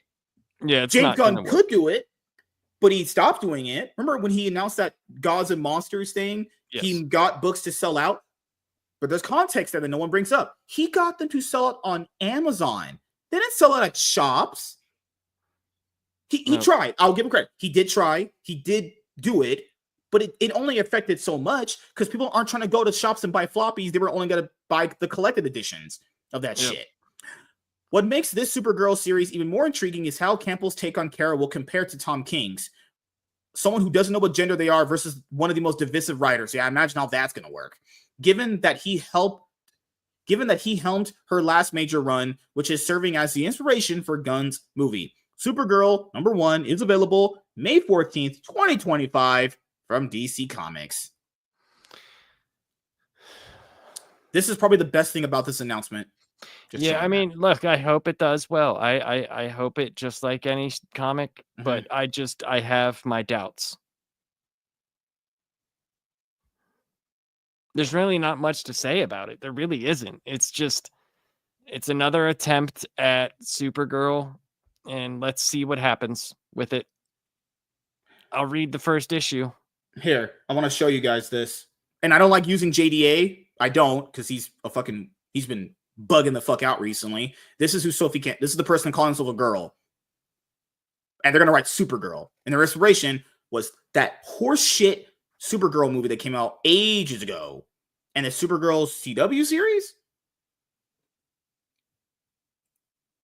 And I'm saying, people, but it could turn out good. You know what, guys? A lot of things could turn out good. My dad could come back in my life. I could have sex with Scarlett Johansson. I could literally be eating out fucking Ana de Armas. Yeah, you know, those things are possible, right? Doesn't make it gonna happen. Now, this is the thing. This is just a red flag. Maybe it will. This is a red flag person to have as a writer on a girl book. I'm sorry. Now, does that mean the book's gonna come out bad? No. But it's a red flag, and I'm gonna call it out. That's how you guys know I'm being authentic. I know I'm not gonna be bullshitting you. I don't like people go, well, people have been pointing out too many red flags, and you just gotta just accept it, bro. They're gonna do it. Fuck that. I've never did that with anything. Go fuck yourself. But nevertheless, I'll be getting issue 1. I'll see how it goes. Hopefully this Looney Trune figures out what gender gonna be. Yeah, I'll personally know what the fuck they're gonna be in my Supergirl. Jesus Christ, DC. Holy crap. When I thought you could be doing good stuff, you do this. I mean, look, man, I'm I mean, at least the absolute stuff's been all right, so I can't, you know. And keep here. This is one really odd announcement compared to the other ones that I'm hype over Superman. I'm just pointing out that guy's got a job. That Adam's apple is there. So, yeah, Supergirl gets a dick to start butt fucking her cousin with kryptonite. Supergirl gets a dick. That's the name of the first. You know, it's the name. That's the, oh my god. That's the name of the first arc. The writer's called Sophie Campbell. I'm pretty sure that motherfucker's real name is Bruce. Oh shit. Oh, DC. My sides are hurting. Oh, but yeah. Good gosh. Thank you guys for checking out this video. If you guys are returning viewers or new viewers, then please consider subscribing to the channel if you have not already. Leave a like on this video if you enjoyed it and comment down below. Also, make sure you guys hit the notification bell. That way you guys can get notified on whenever I upload a brand new video. I am MSK, aka Master Swag King, and we're going to be signing out, guys. See you guys later. Deuces. Peace. All right. So, wrapping up here in just a minute. Anything else you want to say or bring up before we head out of here? Just like I said, man. I mean, it's just there's what now? No, someone said his name was Ross. Russ. As a joke, someone's like, he looks like a Ross. I love DC. Oh God, goodness gracious, man. Well, I mean, you know, we'll see. We'll see. We'll give issue 1 a shot. Well, I'll always give issue 1s a shot and see if it's worthwhile. I'm looking forward to. I just picked up Ultimate Spider-Man 14, so I'm gonna go read that because that's been awesome. And I'm reading the Thor omnibus, and I'm trying to get my Chris Claremont collection of X-Men full from what they have out. Because it's funny, they go omnibus 1, 2, 3, 4, 5, and then they do Extinction Agenda, and then Mutant Massacre, and then something else, and you're like, why did you do that? Why couldn't you just have 6, 7, 8? Same thing with the Iron Man Epic Collection. There's Iron Man Epic Collections volumes 1 through 6. But are they still named 7, 8, 9? Like whenever they do come out? Not this. Yeah, X-Men don't do that. Yeah, because X-Men Claremont 1, 2, 3, 4, 5, and then this. So weird. Extinction Agenda, which is awesome because this is like when you get into like Whilce Portacio and Jim Lee drawn X-Men. What's the X-Men book that starts Claremont's run? Giant sized X-Men 1970 something, 75. Fuck, that almost cost so much money. Oh, Jesus. I have it. It's right here. Good Lord. Just right there. It's Uncanny X-Men. Here, hold on. You're fine. No worries. Lord, he's gonna give me his omnibuses, guys. He's gonna give them to me for free. And then he's gonna give me his toys. He's gonna give me his Jeff Johns Flash Omnibus collection. You actually have it? Oh my God, that's beautiful. I have all of his omnis so far. all 7 of them. That's the problem with collecting like X-Men stuff is it's so hard to put together a reading order because literally it is just like shit's just been hate it, man. Well, the thing is like with the X-Men, it was, Stan Lee, Jack Kirby, and then like the book was popular and then it stopped being popular. So they still had contractually obligated to fill out the run that they were doing, and they just started printing reprints and sending them to their subscribers. Mm-hmm. Chris Claremont came in and they did that. Now, where it gets really dicey is they still had the original X-Men run, but then Claremont and Jim Lee broke off and started X-Men Volume 2. And that had a 1-2, and that's where X-Men Volume 2 #1 is the highest selling comic book of all time. That awesome cover, but they still had the original X-Men run. And then dude, I didn't even know the original X-Men run gets cut off at a single point, and then there's just a bunch of reprints. Well, it was a failed book. Yeah, I remember that. I do remember that. It failed, and like it wasn't like it got cut off. They still did. That's why the first issue of Claremont's run is called Giant Size X-Men #1. But then it still goes like his #2 book was X-Men, say whatever, like 67 or whatever. Yeah, like 67, 78. Yeah. It still had that numbering. They still have a numbering system. It's just they started doing volumes because Claremont, he wrote it for 20 something years. Oh yeah. He is the X-Men guy. So it's like, and when they started doing him and Jim Lee, I can't remember how many he did. That omnibus is like super expensive. Just the Volume 2 X-Men omnibus. I hope they reprint it because they need to reprint some of these omnibuses with like the 2025, 2026, 2027 editions. Like Giant Size X-Men, that needs a reprint. Yeah, dude. Yeah, they need to redo #4 and 5 also, because right now, like if you tried to get them, it's like $280 for #5. Yeah, for X-Men Epic Collections to get it all in order, getting book 2 costs like $230. I'm like, that's crazy.